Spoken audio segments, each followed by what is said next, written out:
ये बच गए।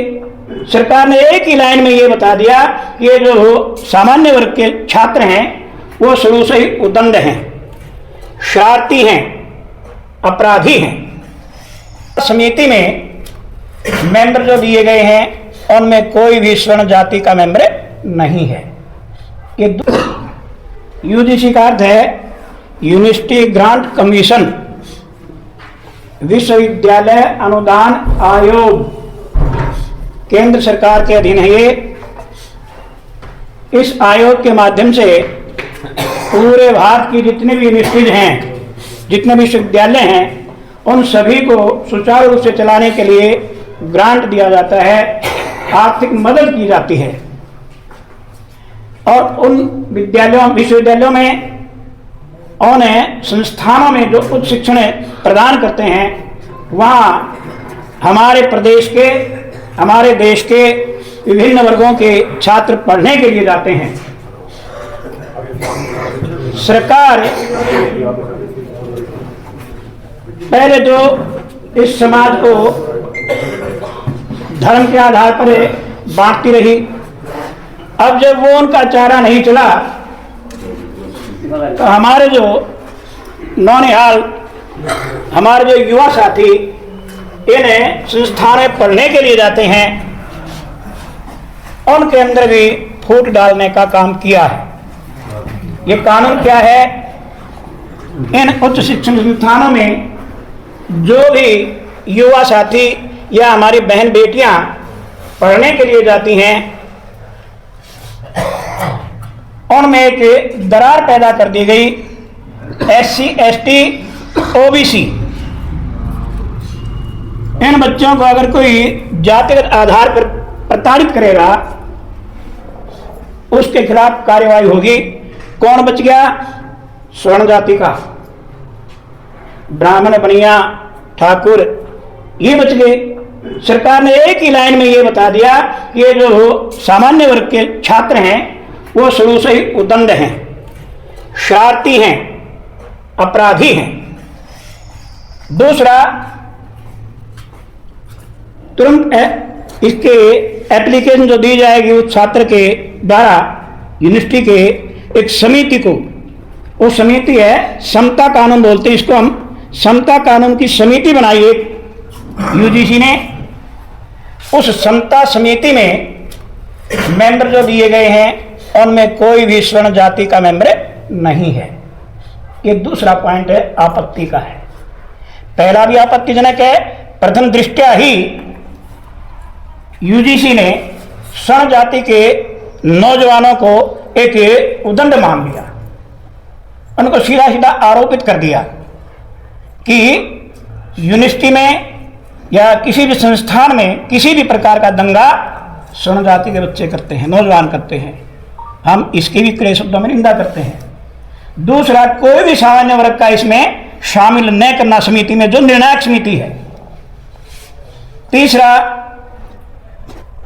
अगर किसी SC, ST, OBC के बच्चे ने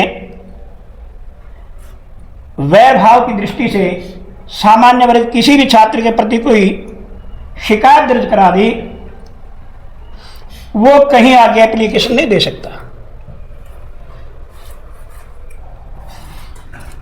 ये भी एक गलत है। सुनवाई का मौका होना चाहिए। बहुत से कानून ऐसे हैं जिनका मिसयूज हुआ है और वर्तमान में होने लग रहा है, चाहे वह SC, ST एक्ट हो या वो दहेज प्रथा का हो, मिसयूज होता है।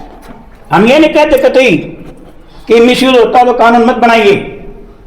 कानून अगर समता का कानून है तो सबको समान दृष्टि से देखा जाए, उसमें SC, BC, OBC या सामान्य वर्ग इनको अलग अलग करके न देखा जाए। इसके इफेक्ट क्या होंगे? अगर गलती से सामान्य वर्ग के खिलाफ कोई जांच चल पड़ती है, शिकायत दर्ज हो जाती है, सबसे पहले उसको कॉलेज से सस्पेंड किया जाता है, उस बच्चे को, उस नौजवान को। अगर उसमें किसी भी प्रकार का कोई प्रूफ मिल जाता है, वो यूनिवर्सिटी से निकाल दिया जाता है और उसको डिग्री नहीं मिलती। यानी उस बच्चे का जो भावी जीवन है, उसका जो भविष्य है, जिसको उज्जवल बनाने के लिए वो बच्चा वहां गया था, वो धूमिल हो जाता है। मेरे बुजुर्गों, मेरे नौजवान साथियों, किसी ने ठीक कहा है, अगर किसी राष्ट्र को हमने नेस्तनाबूद करना हो, किसी राष्ट्र को गिराना हो, उसकी संस्कृति को नष्ट करना शुरू कर दो। अगर किसी समाज को हमने धरातल पर चपेटना हो, बिल्कुल खत्म करना हो, उसकी युवा पीढ़ी को बर्बाद करना शुरू कर दो, तो समाज अपने आप ही बर्बाद हो जाएगा। ऐसा इस कानून में ऐसी झलक मिलती है। उसके बाद बाहर आकर वो जो समिति की रिपोर्ट आएगी, उसके आधार पर कानून की शरण लेता है विद्यार्थी शिकायत करने वाला, थाने में भी जाएगा, आगे केस भी होगा और उसमें सजा भी है। तो हम समझ नहीं पा रहे सरकार को ऐसी कौन सी दिक्कत आई जो ये समता कानून लाना पड़ा। अब सरकार कहती है हमारा काम नहीं, यूजीसी का काम है। भाई सरकार से ऊपर कोई नहीं होता, चाहे यूजीसी हो, चाहे वो और अन्य संस्था हो, सभी सरकार से चलती हैं। अब कोई कहे यूजीसी को पैसे की खेती थोड़ा करती है। ये जो आयोग है, इसको सरकार, केंद्र सरकार इसको बजट देती है उनकी डिमांड के आधार पर। तो सभी सरकार के अंडर होते हैं। ये एक आंख बांधने वाली बात है। हम क्या करें, यूजीसी ने जैसा देखा वैसा कर दिया। बहाना मतलब आधार क्या बनाया, मैं बहाना नहीं कहूंगा, गलत है ये। आधार क्या बनाया इस कानून के लिए कि पूर्व में एक हमारी बेटी छात्रा, जिसके खिलाफ किसी भी सामान्य वर्ग के बच्चे ने कुछ कहा जातिगत आधार पर, उसको प्रताड़ित किया, उसने सुसाइड किया, आत्महत्या की। एक रोहित बामुला, उसको शायद प्रताड़ित नहीं, उसको मार दिया गया। लेकिन मेरे से पहले भाई सुरेश सरपंच ने कहा था कि समाज में जितने वर्ग हैं, सभी वर्गों में अच्छे और बुरे व्यक्ति होते हैं। कोई भी समाज का वर्ग साफ धुला हुआ नहीं है। वो चाहे SC/ST में हो, OBC में हो, स्वर्ण जाति में हो। स्वर्ण जाति में भी ऐसे नौजवान बच्चे मिल जाएंगे जो दंडता करते हैं, लेकिन अदर वर्ग में भी ऐसे बच्चे मिल जाएंगे। इस कानून में यह नहीं दर्शाया गया कि अगर स्वर्ण के खिलाफ SC, BC या OBC जातिगत कोई प्रताड़ना करे तो कहां शिकायत करे, ऐसा प्रावधान नहीं है। इसलिए इन बातों को ध्यान में रखते हुए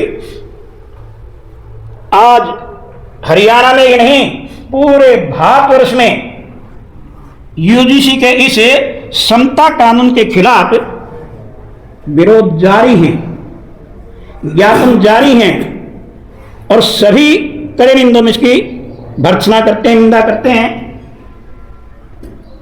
आज का ये जो आयोजन किया जा रहा है, इसमें 4 खापों के प्रतिनिधि यहां बैठे हुए हैं। ये मिल बैठ करके ये फैसला लेंगे, हमने ज्ञापन कब देना है, इसकी तिथि निर्धारित होगी और मांग की जाएगी यूजीसी के इस समता कानून को वापस लें। अगर आपने इसको लागू करना है, इसमें सुधार कीजिए, एक वर्ग को टारगेट नहीं कीजिए, यानी स्वर्ण वर्ग को टारगेट मत कीजिए, सबके लिए कानून बनाइए, क्योंकि सभी समाज में रहते हैं। अगर सरकार ऐसा करने में असफल रहती है तो ये सामान्य वर्ग अपने साथ SC, BC को भी जोड़ करके एक भारी आंदोलन को तैयार करेगा और तब तक चुप नहीं बैठेगा जब तक इस कानून में संशोधन हो या इसको वापस लिया जाए। मैं यही करके अपनी वाणी को विराम देता हूं। जय भारत, जय हिंद। भाई मैं हमारे नालों से संदीप भाई वाइस चेयरमैन अपने विचार रखेंगे। भाई संदीप नालों